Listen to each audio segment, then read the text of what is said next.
Hello, everyone. This is Jeb Hanwiger from GoldStockTrades.com. Today is Friday, July 20th, 2012. I wanted to update my readers on some important developments this week.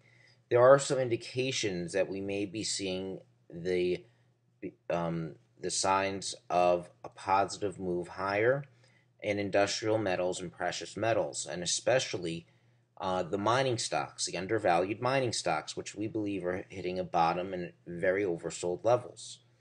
This week, Freeport McMoran came out with earnings, and they missed analysts' expectations and estimates, and they explained that China was slowing down, the euro issue, and the market reacted and it went up. And that may be indicating when earnings come out that may miss analysts' expectations, but it moves higher, this may be indicating that investors are beginning to sense a turnaround in value at these oversold levels. And we're beginning to see that it is higher than its October low.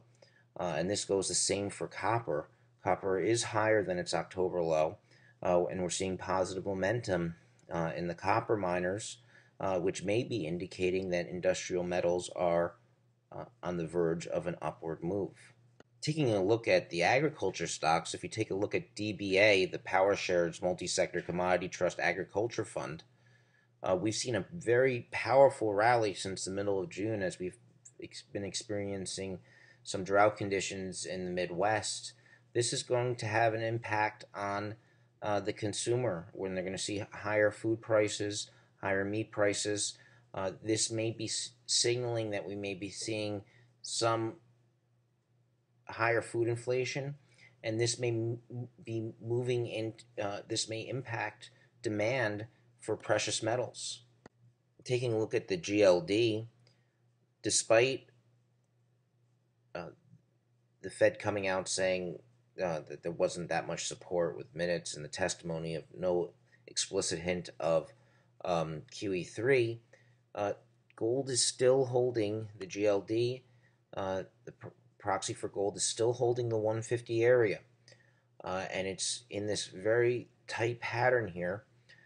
We expect an upward breakout that will follow what we've been seeing with the agriculture and the copper, which is showing us in Freeport McMoran that there may be a risk-on rally, an inflationary rally, and we're beginning to see that gold is holding the support, and in fact, even with the market down considerably today, the GLD closed up higher.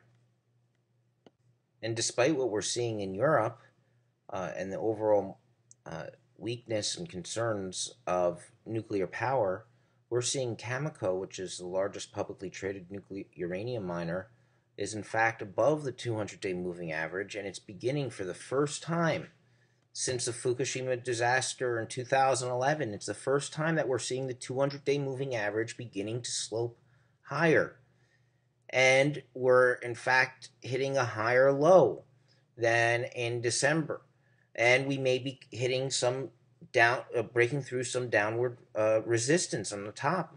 And the 50-day and the 200-day are going to be, in fact, sloping upwards. So we may be, in fact, seeing a trend change and the bottom completing in the uranium miners. Now, Cameco is the largest publicly traded uranium miner. This will have an impact on the mid-tier uranium miners and the juniors should Cameco begin to start moving in an uptrend. And we see many fundamentals, especially in the uranium space, going into the end of 2012 and 2013.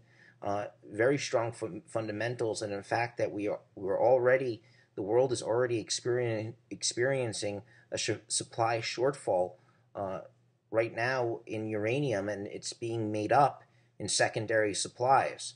So Cameco is beginning, which is a bellwether for the uranium miners, is beginning to reverse higher. We're beginning to see copper make a higher low. We're beginning to see some of the miners outperforming even when it releases negative earnings. So there's many indications that we may be seeing the early stages of a rally.